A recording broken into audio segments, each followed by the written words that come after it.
Hello everyone. तो चलिए आज बहुत दिनों के बाद हम लोग फिर से मिल रहे हैं और एक नया टॉपिक के साथ मिल रहे हैं। आई होप आप सब बहुत ही अच्छे होंगे और हमको फ्रेश देख पा रहे होंगे और मेरे पीछे जो बोर्ड लगी है उसको भी आप लोग देख सकते हैं। तो चलिए बिना डिले किए हुए वीडियो को शुरू करते हैं। तो आज हम लोग का टॉपिक है बहुपद, जिसको इंग्लिश में बोलते हैं पॉलिनोमियल। आज हम लोग इसमें डिस्कस करेंगे, इसमें चर्चा करेंगे, तो बने रहिए वीडियो के अंत तक। चलिए शुरू करते हैं। तो हम लोग का चैप्टर बहुपद है, जिसको इंग्लिश में बोलते हैं पॉलिनोमियल। बहुपद को इंग्लिश में बोलते हैं पॉलिनोमियल। यदि आपको कोई पूछ दे कि बहुपद से आप क्या समझते हैं, इसका परिभाषा कैसे दीजिएगा, तो चलिए आइए जानते हैं कि इसका परिभाषा क्या होता है। किसी भी बीजीय व्यंजक में चर की घात धनात्मक तथा पूर्ण संख्या हो तो ऐसे बीजीय व्यंजक को बहुपद कहते हैं। मैं फिर से एक बार रिपीट कर रहा हूँ, किसी भी बीजीय व्यंजक में चर की घात धनात्मक तथा पूर्ण संख्या हो तो ऐसे व्यंजक को बहुपद कहते हैं। अब समझते हैं कि बीजीय व्यंजक में कितने टर्म होते हैं। तो बीजीय व्यंजक में हम लोग दो चीज़ पढ़ते हैं। एक पढ़ते हैं चर, जिसको इंग्लिश में बोलते हैं वेरिएबल, और एक होता अचर, जिसको इंग्लिश में बोलते हैं कांस्टेंट। एक होता वेरिएबल, एक होता कांस्टेंट। अब वेरिएबल क्या है? तो वेरिएबल में एक्स, वाई, जेड एक्सेट्रा आएगा और कांस्टेंट में 1, 2, 3, 4 डॉट डॉट को नंबर आएगा, जिसका वैल्यू कभी भी नहीं बदलेगा। ठीक है, चलिए अब हम लोग आगे बात करेंगे। जैसे x+4 बहुपद का उदाहरण है। पावर पॉजिटिव होने का मतलब है, थोड़ा समझिएगा। जैसे यहाँ पर बोला गया है ये वाला टर्म कि घात जो है, घात क्या होना चाहिए भैया? धनात्मक होना चाहिए। घात क्या होना चाहिए हमारा? धनात्मक होना चाहिए और साथ ही साथ पूर्ण संख्या होनी चाहिए।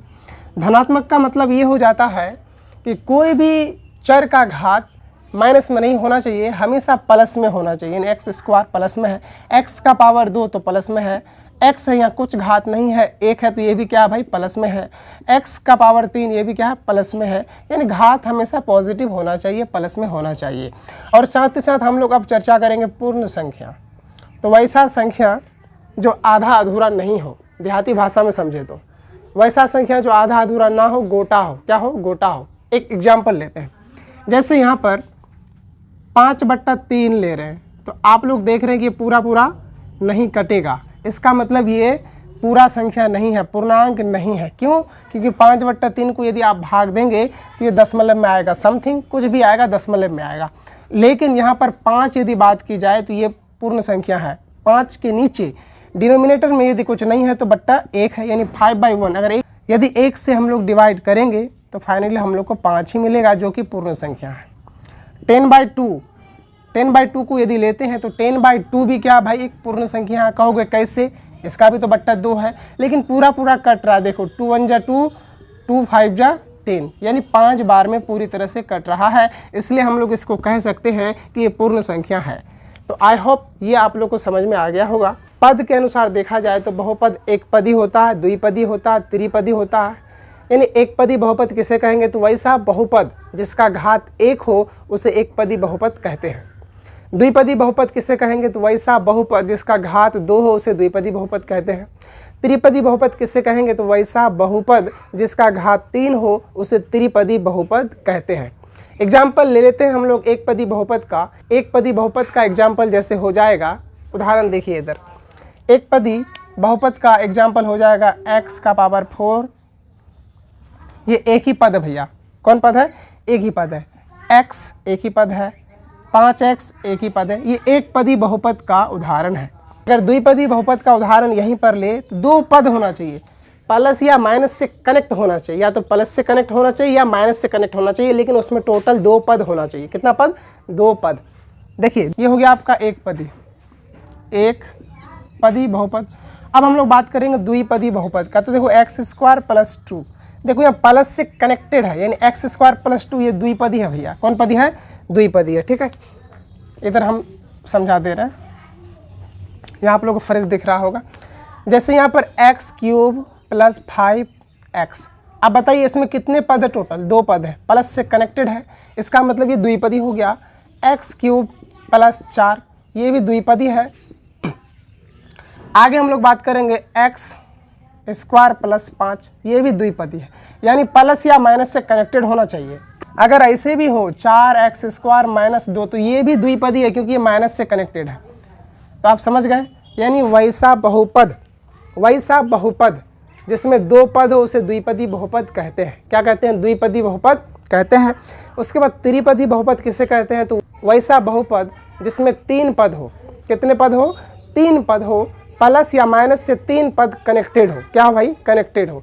एक एग्जाम्पल लेके हम लोग समझते हैं। जैसे एक एग्जाम्पल ले रहे हैं हम लोग, जैसे एग्जाम्पल ले रहे हैं x³ प्लस 2x प्लस 4। अब मेरे भाई इसमें बताओ, इसमें टोटल कितना पद है? तो देखो प्लस से कनेक्टेड है, एक पद, द्विपद, त्रिपद, यानी एक पद, द्विपद, 3 पद। इसका मतलब ये त्रिपदी बहुपद है। कौन बहुपद है? बताइए कौन बहुपद है? तो ये त्रिपदी बहुपद है भैया। आगे हम लोग बात करेंगे x³ प्लस 4x प्लस 5, ये भी त्रिपदी बहुपद है। क्यों भैया? क्योंकि इसमें 3 पद है। कितना पद है? 3 पद है, इसलिए हो गया त्रिपदी बहुपद। तो ये आई थिंक बहुत ही इजी है, इसलिए मैं इसे लिखाना अनिवार्य नहीं समझता। एक पदी बहुपद यदि आपसे कोई पूछे तो आपको जवाब देना है वैसा बहुपद जिसका वैसा बहुपद जिसमें एक पदों से एक पदी बहुपद कहते हैं। द्विपदी बहुपद यदि पूछ ले तो वैसा बहुपद जिसमें 2 पदों से द्विपदी बहुपद कहते हैं, यानी नाम से ही स्पष्ट है। त्रिपदी बहुपद तो वैसा बहुपद जिसमें 3 पद हो उसे त्रिपदी बहुपद कहते हैं। अब हम लोग चलेंगे घात के अनुसार बहुपद के प्रकार, types of polynomial according to degree, according to power. चलिए आप हम लोग बात करेंगे।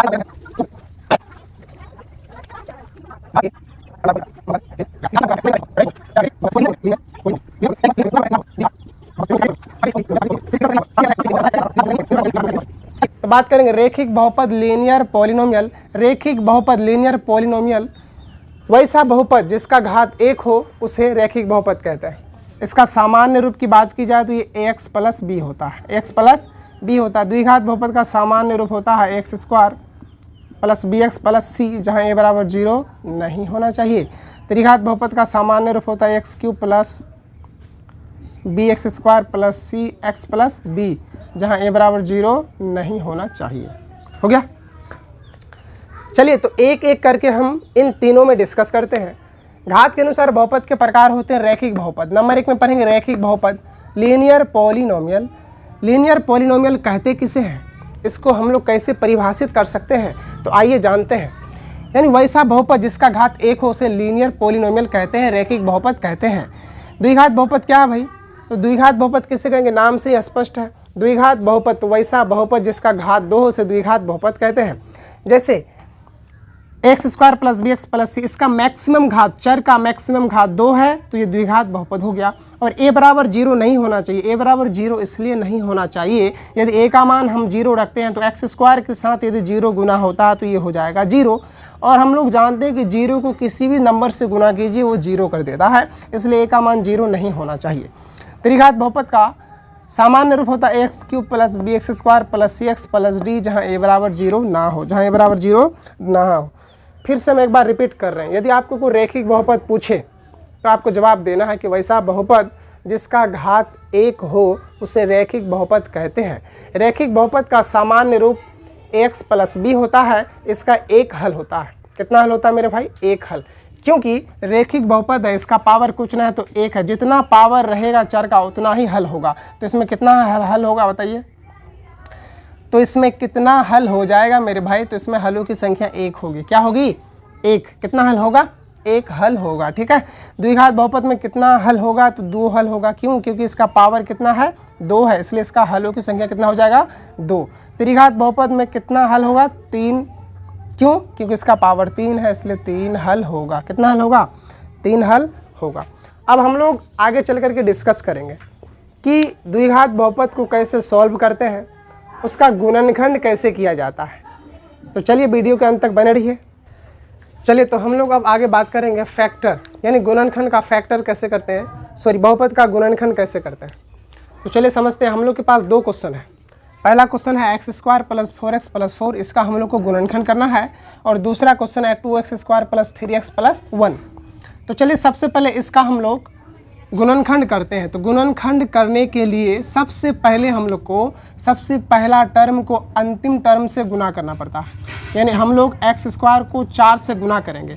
तो चलिए गुना करके कहीं रख देते हैं। एक्स स्क्वायर को यदि 4 से गुना करेंगे तो हमारा हो जाएगा 4x स्क्वायर। अब यहाँ पर ये बीच वाला टर्म को ऐसे दो भाग में तोड़ो, 4x को ऐसे दो भाग में तोड़ो कि जोड़ने या घटाने पर 4x आना चाहिए, लेकिन गुना करने पर 4x स्क्वायर आना चाहिए। तो आपका दिमाग में खटक रहा होगा कि कौन कौन सा नंबर ले जो जोड़ने पर 4x आना चाहिए और गुना करने पर 4x स्क्वायर आना चाहिए। तो देखिए यहाँ पर यदि हम लोग 2x और 2x लेते हैं, ध्यान से समझिएगा, 2x को गुना कीजिए, 2 दूना 4, x को x से गुना करेंगे x स्क्वायर हो जाएगा। बोलो कोई डाउट है क्या?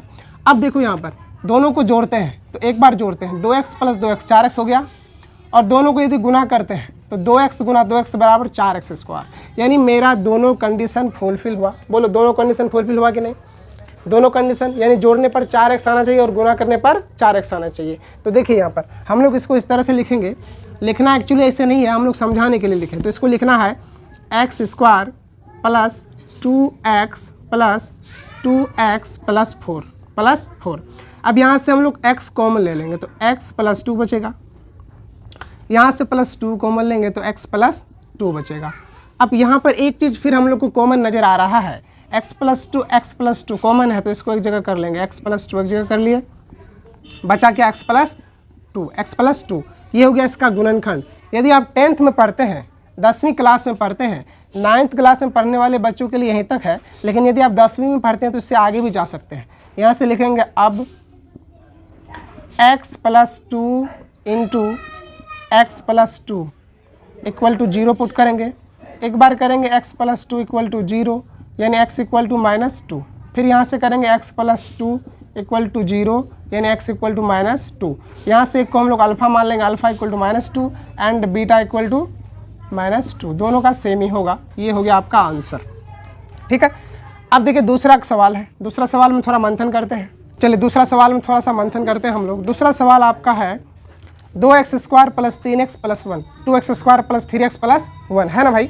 चलो इसका गुणनखंड करते हैं। सबसे पहले वही टर्म करेंगे, 2x स्क्वायर को 1 से गुना करेंगे। 2x स्क्वायर को यदि 1 से गुना करेंगे तो 2x स्क्वायर मेरा आएगा। अब ये चीज़ देखना है कि 3x को ऐसे दो भाग में तोड़ो कि जोड़ने पर 3x आना चाहिए, लेकिन गुना करने पर 2x स्क्वायर आना चाहिए।